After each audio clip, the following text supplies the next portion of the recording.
안녕하세요. LA의 정규수입니다. 구독과 좋아요 알람 설정은 영상작에 큰 힘이 됩니다. 자, 오늘 살펴볼 주제들은요. 자, 테슬라 400 돌파는 언제쯤일까라는 주제 다뤄봅니다. 자, 그리고 테슬라 이제 시작일 뿐이라는 주제 다뤄보고요. 금리 인하 시나리오에 대해서도 한번 점검해 보겠습니다. 그 외 테슬라 소식과 미국의 매크로 상황들 살펴보도록 합니다.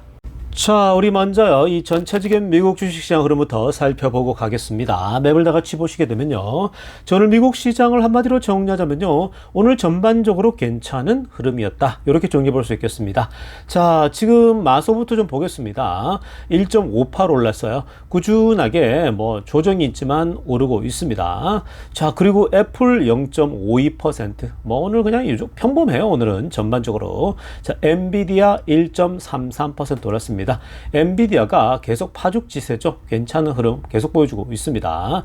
자, 그리고 아마존은 1.59% 올랐고요. 그리고 구글 0.50, 그리고 메타 0.76, 살짝 뭐 0%대 이렇게 올랐습니다. 자, 테슬라도 오늘 플러스했다가 뒤에 조금 흘러내리는데 0.10 빠졌으니까 아무 의미 없는 숫자죠. 오늘 전반적으로 시장이 보시는 것처럼 뭐 1% 내외 이렇게 플러스로 보이는 거죠. 그러니까 시장이 조금씩 안정적으로 이렇게 우상향 해 가는 그런 흐름을 계속 보이고 있다고 보시면 되겠습니다. 자, 지금 기본적으로 오늘 BBB 법안도 통과됐죠. 하원에 그 전반적으로 이제 그게 다 통과됐고, 자, 그리고 또 뭐 이 관세도 하나씩 해결되어져 가는 모습도 보이고, 그러니까 시장이 조금씩 이제 힘을 받으면서 나아갈 겁니다. 그러니까 지금은 무서워서 도망가기보다는 계속해서 미국 주식을 바라보고 바이 앤 홀드 해 나가야 된다는 소식 계속 전해드립니다. 자, 지금부터는요, 미국 경제 상황과 매크로 이슈들 살펴보고 가겠습니다. 자, 오늘 노동 보고서에 서프라이즈가 나왔습니다. 자, 여러분, 오늘 굉장했는데요. 자, 일단 위에 빨간색으로 하이라이트 보세요. US economy at 147,000 non-farm payroll입니다. 자, 6월 달에 무려 14만 7천 개의 이 농업 분야를 제외한 일자리가 창출되어졌다고 합니다. 무려 14만 7천 개인데요. 이게 지금 어떤 규모냐면요. 경제학자들이 예측한 게 10만 6천 개예요. 근데 14만 7천 개가 나왔어요. 그러니까 4만 1천 개 이상이 더 나온 거죠. 꽤 많은 차이가 나면서 지금 결과가 나온 겁니다. 자, 그러다 보니까 노동시장이 정말 예상보다도 훨씬 더 견고하다. 이런 얘기를 또 계속해서 나오고 있는 중입니다. 10만 6천 개인데 예상이 14만 7천 개가 나왔으니까 꽤 훌륭하죠. 그리고 오늘 더 놀란 것은요, 실업률입니다. 자, 실업률이 연준이 제일 또 주목하는 데이터 중에 하나거든요. 자, unemployment rate는요, 예측을 뛰어넘게 4.1%로 곤두박질 쳤습니다. 떨어져 버렸어요. 경제학자들이 예측한 건요, 4.3%였거든요. 근데 이걸 뛰어넘습니다. 자, 아래쪽 데이터 먼저 보면요, 파란색으로 된 거 보세요. 이게 이제 실업률이거든요. 자, 실업률은 보시는 것처럼 4.3이 지난번에 계속 똑같았거든요. 보시는 것처럼 지난 이 3번 연속이 다 4.3 똑같았어요. 근데 이번에 뚝 떨어집니다. 4.1로요. 자, 여전히 4.4%대 초반까지도 이 정도면요, 완전 고용에 가깝다고 보면 됩니다. 근데 이전에 보면은 보통 한 3.5, 3%대였거든요. 이 정도 괜찮아요. 3, 4% 정도면요, 충분히 감내할 수 있는 그런 수준이죠. 그래서 거의 이 정도면 완전 고용이기 때문에 괜찮은 데이터라고 보면 됩니다. 자, 근데 이번에 4.1로 뚝 떨어지니까 이건 미국 경제가 이거 뭐지? 이렇게 되는 거예요. 그래서 지금 현재 연준이 금리 인하를 하고 싶은데 이거 실업률이 이렇게 탄탄해? 그러면 뭐예요? 연준이 한 번 더 생각할 수가 있잖아요. 그래서 이따가도 데이터, 이번에 이 노동보고서가 나오고 나서 설문조사되어지고 실제로 조사되어진 데이터 보면요, 또 다른 변화가 나타납니다. 연준에 있어서요. 자, 아무튼 실업률은 미국 경제가 굉장히 견고하게 움직이고 있다는 걸 보여주는 겁니다. 자, 그 다음에 왼쪽 편이 이제 우리가 non-farm이죠. 그러니까 이 농업 분야를 제외한 그 일자리 창출이거든요. 보시면은 이것도 내려갔다가 다시 올라오고 있죠. 지난번보다 올라오고 있는 겁니다. 그러니까 지금 보시면 가장 낮은 때가 보시는 것처럼 한 1월 달 정도 있죠. 그때가 좀 안 좋았거든요. 1월, 2월 요때가요. 3월 1, 2, 3 이때인데 지금 최근에 다시 이렇게 좀 더 올라오고 있는 모습이 있죠. 그러니까 이게 지금 뭘 뜻하냐면요. 관세 정책을 취했음에도 불구하고 뭐야 이거 생각보다 데미지가 없는데 이렇게 나오는 거예요. 관세 이러는데, 그러니까 이게 지금 그때 트럼프 대통령이 얘기했던 것처럼 관세로 인해서 물가 상승 압박은 생각보다 안 클 수 있다 뭐 이런 얘기했잖아요. 그리고 올라봐야 재무장관도 이례적이다라는 거죠. 굉장히 단기적일 거다라고 했는데 지금 생각보다 영향이 없어요. 그 지금 이 실업률도 그렇고 관세가 나오면 뭔가 여기에 실업률이 굉장히 높을 줄 알았는데 생각보다 실업률이 너무나도 약합니다.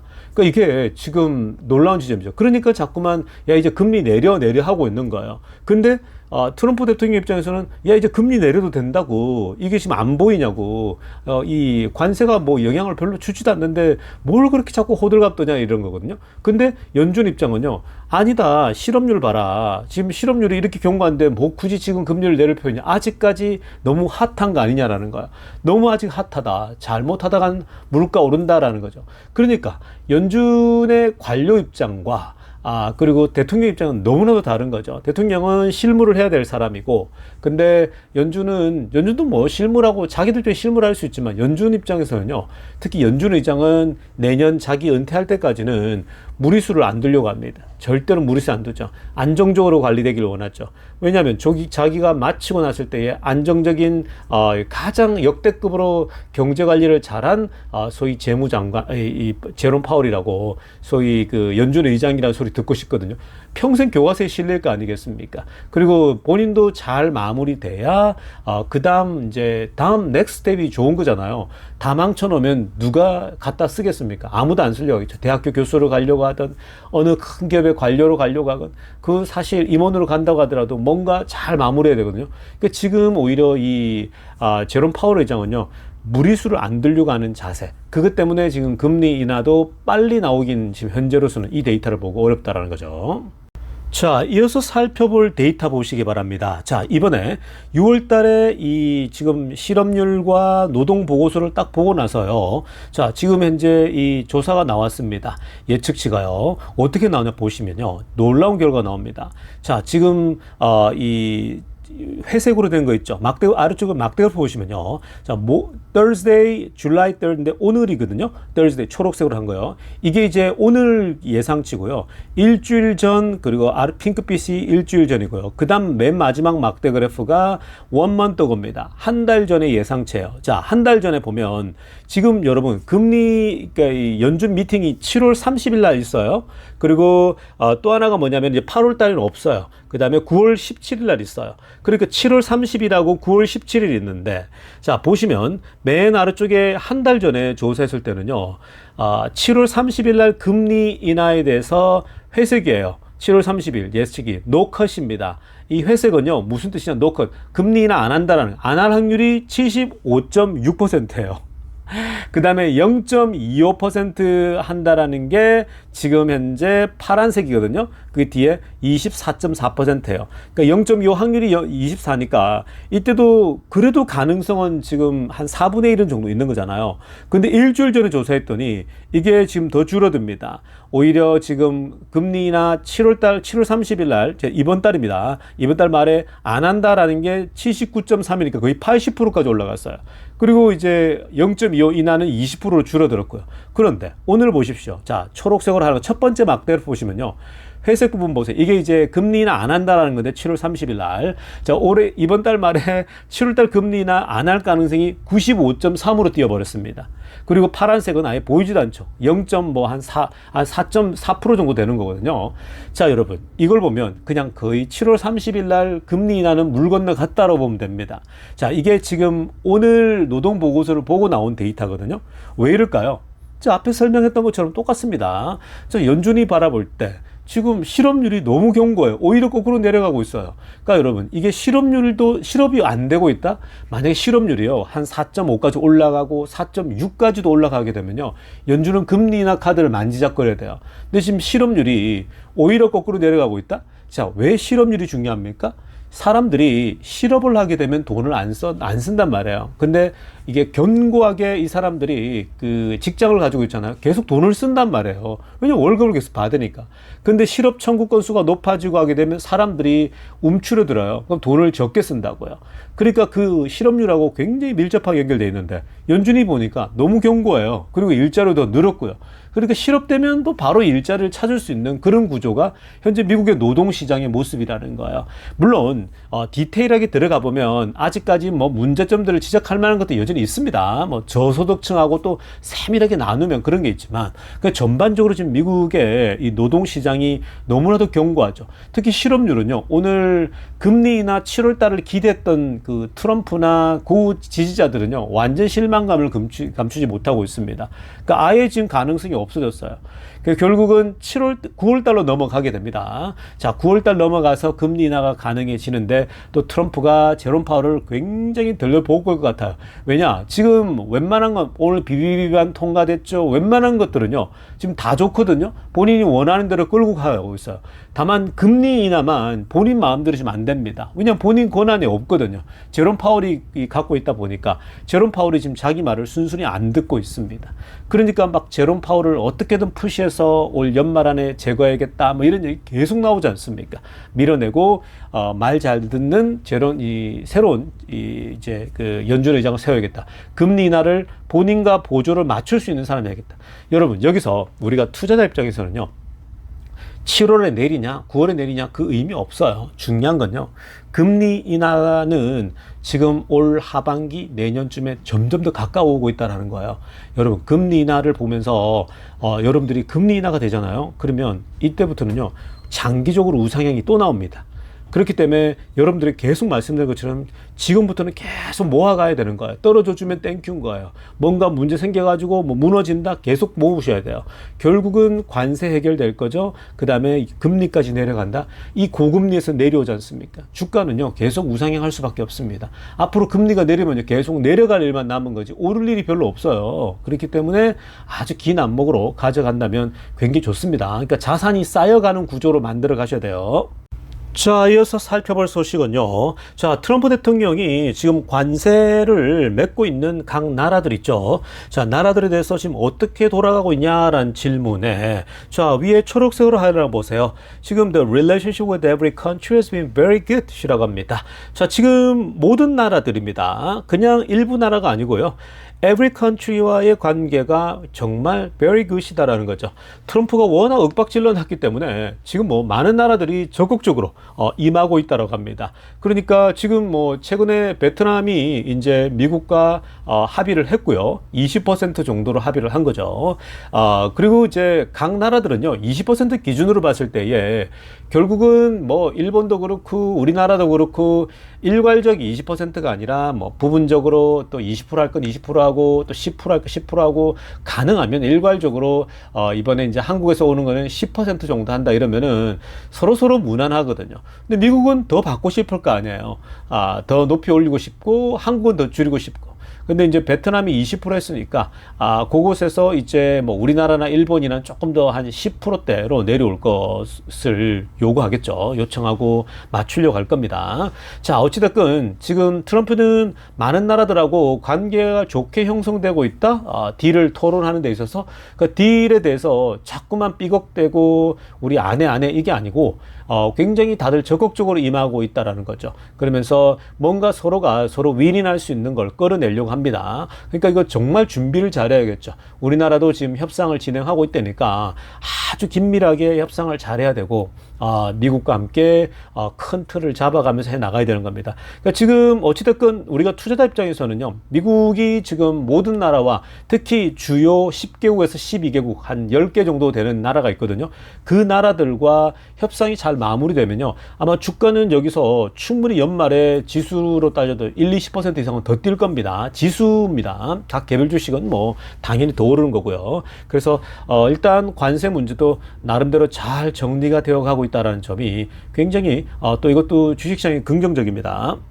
자, 지금부터는요, 테슬라 소식 집중적으로 들여다보겠습니다. 자, 오늘 가장 먼저 살펴볼 소식은요, 자, 미국 안에서 전 세계적으로 가장 큰 슈퍼차저 스테이션을 만들었다고 합니다. 자, 이 슈퍼차저 스테이션이 이번에 이제 소개되어질 것이 굉장히 특별한 의미를 가지고 있기 때문에 여러분들에게 한번 소개합니다. 자, 이번에 이 테슬라가 그동안 8개월 동안 작업을 했거든요. 꽤 오랫동안 작업했죠. 웬만한 슈퍼차저 스테이션은요, 테슬라가 뚝딱뚝딱 만들어버려요. 근데 이번에는 무려 8month, 8개월이나 시간을 들여가지고 지금 거의 완성 단계에 왔거든요. 자, 지금 여기가 위치가 러스트 힐즈라는 데인데, 캘리포니아입니다. 여기가 어디냐면요, 여러분 우리 그 LA가 있죠, 아래쪽에 남쪽에, 위쪽에 샌프란시스코가 있잖아요. 요 두 개가 그냥 한 5시간 거리라고 보면, 중간에 베이커스필드라고 중간에 LA에서 위로 올라가면요, 한 2시간 한 반 거리쯤에 이 러스트 힐 중간쯤에 있습니다.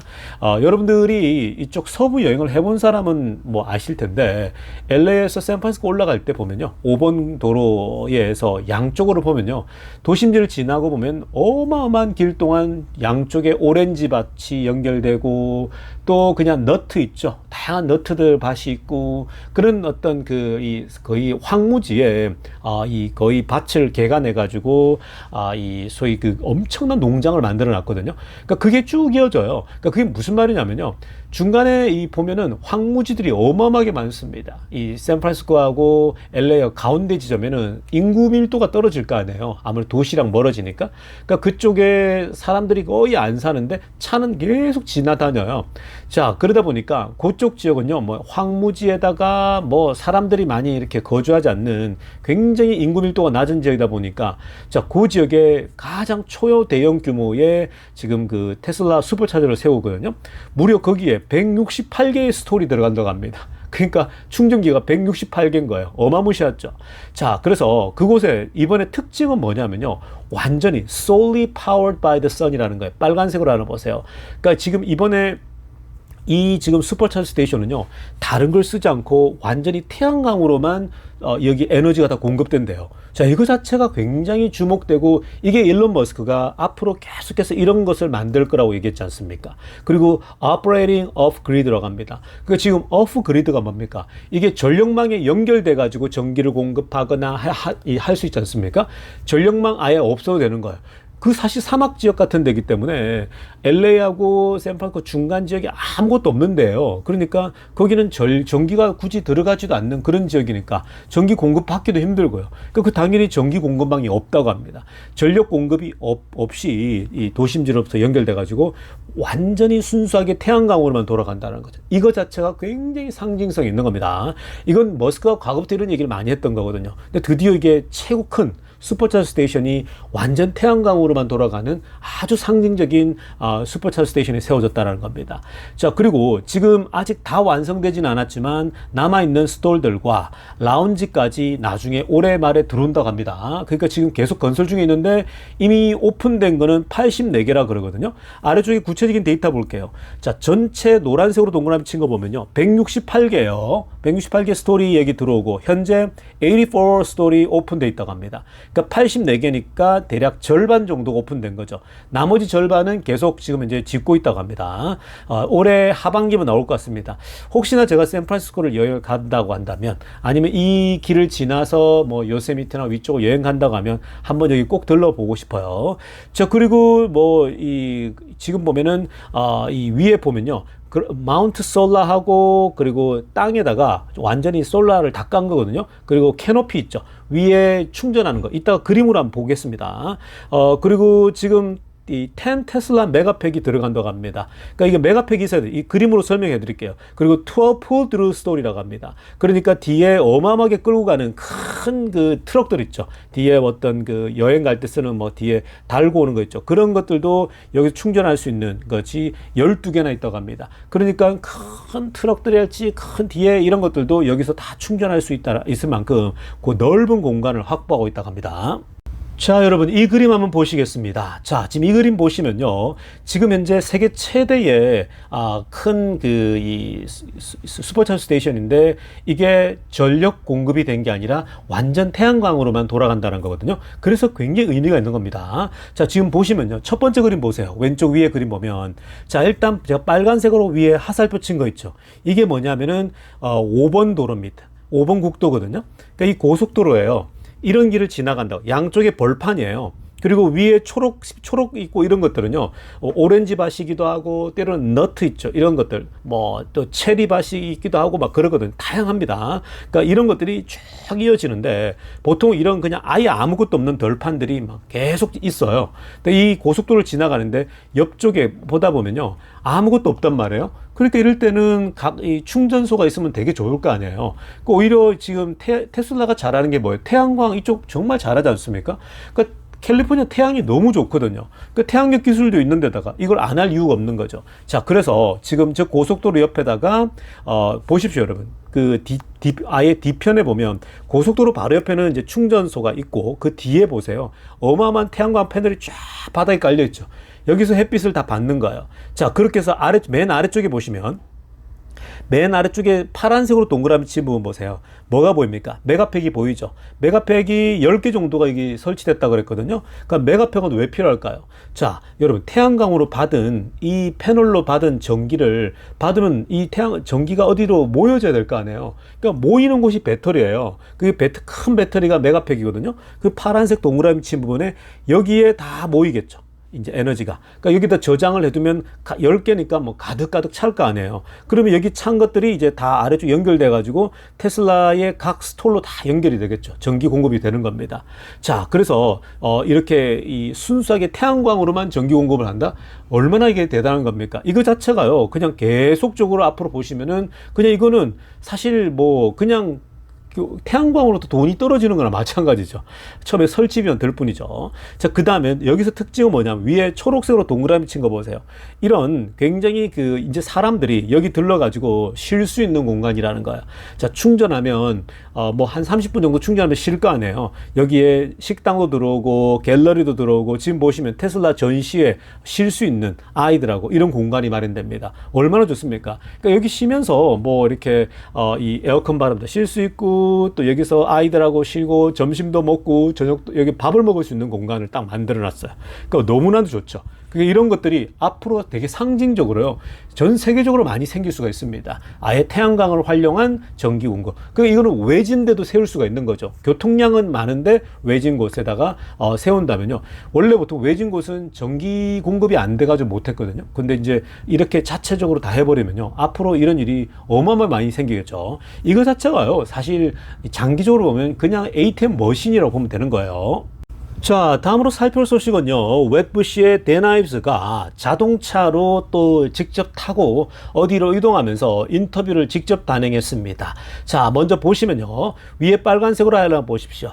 자, 지금 두 개의 베스트 피지컬 AI가 있다라는 거예요. 그러니까 피지컬 AI에 즉 인공지능에 소위 몸이 붙은 것이 피지컬 AI잖아요. 그러니까 실제 현장에서 AI가 작동해서 나오는 그 시장이거든요. 그 피지컬 AI 영역에서 가장 큰 두 개가 바로 엔비디아, 테슬라, 엔비디아로 얘기를 하고 있죠. 그러니까 이게 재미난 게요. 엔비디아의 젠슨왕이 이 얘기를 했잖아요. 피지컬 AI 시대가 온다. 그래서 엔비디아도 그걸 준비한다라고 했잖아요. 근데 피지컬 AI를 얘기하면서 뭘 얘기를 들었습니까? 자율주행 로보택시하고 그리고 로봇이라고 그랬거든요. 그러니까 그 테슬라가 다 하고 있는 거잖아요. 그러니까 젠슨왕은 테슬라가 하는 걸 보고 영감을 얻은 거예요. 그러니까 이게 얼마나 대단한 거냐면요. 어차피 엔비디아는 계속 이런 수많은 AI 기업들에다가 칩을 제공하는 회사라면 자, 근데 이 AI, 피지컬 AI 세상을 실제로 구현해내고 있는 이 세상에서 직접 몸으로 보여주고 있는 회사가 테슬라라는 거예요. 자, 그렇기 때문에 앞으로 피지컬 AI가 엄청나게 폭등하게 될 텐데, 자, 지금요, 뭐라고 하냐면은, 위에 빨간색으로 하나 보세요. I don't believe any of that valuation is factored into the story today라고 합니다. 자, 근데 지금 피지컬 AI의 최고 선두주자, 이 미국 전 세계에서요, 최고 선두주자인데, 근데 이러한 밸류에이션이 지금 오늘날 이 테슬라와 엔비디아 아직도 제대로 반영이 된 것 같지 않다라고 합니다. 아직 지금 제대로 반영된 게 없다라는 거예요. 지금 그냥 뭐 이렇게 어느 정도 들어가 있지만 아직도 제대로 반영이 안 됐다. 이 밸류에이션 자체가요. 그러니까 지금 여러분 제가 계속 테슬라 넘버 1, 엔비디아 넘버 2라는 게 아직까지 오지 않았어요. 제대로 된 시장이요. 제대로 된 지금 세상이 아직 오지 않았기 때문에 이게 지금 반영이 안 되는 건 당연하겠죠. 그러면서 뭐라고 합니까? 본인들도 그럽니다. 초록색으로 알려단 거예요. 웹부시 데나이즈도요. We are not even factoring Optimus into the 2 trillion이라고 합니다. 지금 우리도 아직까지도 이 옵티머스를, 즉 로봇 있지 않습니까? 테슬라 옵티머스를 2 트릴리언 달러까지 테슬라가 시가총액이 갈 거라고 하는데 그거에는 아직 넣지도 않았다는 거죠. 전혀 우리는 반영하지 않았다는 겁니다. 그 지금 크게 보면은 옵티머스하고 그리고 로보택시지만 그 외에 그와 관련된 산업들이 계속해서 부과되기 때문에 어마어마할 거 아니에요. 그러니까 사실은 지금 이 밸류에이션을 매기는 게요, 무의미할 정도로 지금은 아직 반영하기 힘들다는 거죠. 그럼 언제쯤 이걸 반영하냐 했을 때, because my view is that as they start to scale it and it starts to get deployed, it could even bigger than autonomy라고 합니다. 그러니까 뭡니까?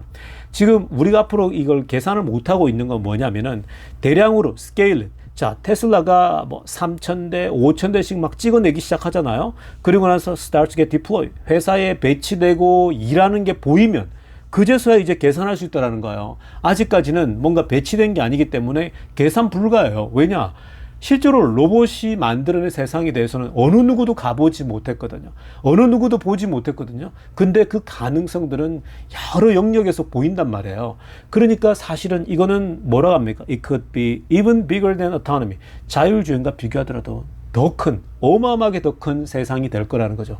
그러니까 테슬라가 만들 세상은요, 어마무시한 거죠. 뭐 회사가 5 트릴리언 될지 6 트릴리언 될지 10 트릴리언 될지 상상 불가라는 겁니다. 그 10 트릴리언만 가더라도 10배잖아. 10배거잖아요. 왜 지금 1 트릴리언이니까 테슬라가. 그래서 지금 데나이즈도 이거는 계산을 지금 넣을 수도 없는 그런 상황인데 분명히 피지컬 AI 영역에서 테슬라와 엔비디아가 독보적으로 나갈 거라는 것은 이건 뭐 당연하다라는 거죠.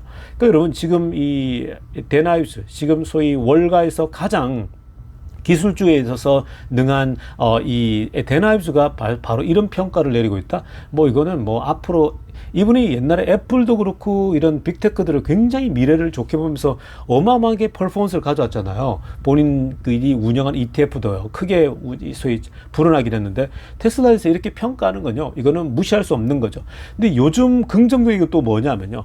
탐리까지도 테슬라에 대한 질문을 받으니까 탐리는 원래 기술주 투자나 이런 데서 막 이 데나이즈만큼 적극적인 사람은 아니거든요. 근데도 테슬라에 대해서 굉장히 긍정적으로 평가를 하죠.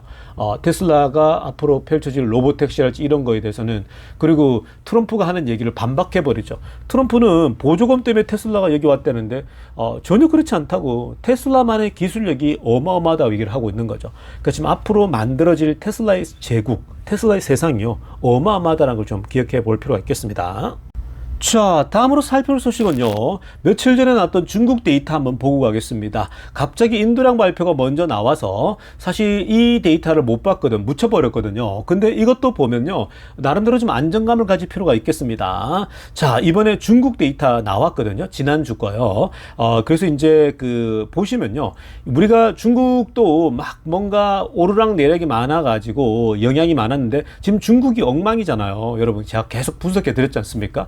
중국의 과잉 공급이 너무 심각하다고 말씀드렸죠. 오죽하면 BYD가 뭐 30%씩 가격이 나면서 가격 전쟁하고 있는데 중국 자동차에서 다 망해버릴 수 있는 거거든요. 그러니까 너무 과잉이 공급되어 있고 너무 많기도 해요. 분명히 정리가 될 텐데 정리가 돼야 테슬라도 더 좋아져요. 자, 그런데 지금요, 중국 데이터 나왔는데 2만 개가 넘게 나왔어요. 2만 700대요. 자, 이거는 2만 개 넘어가면 뭐라고 했습니까? 이거는 뭐 초특급이라고 말씀드렸죠. 자, 그래서 지금 2만 개가 나왔는데 한번 보시면요, 아래쪽 그래프 한번 보시겠습니다. 자, 이게 보라색 있죠? 보라색 선이 2분기 데이터예요.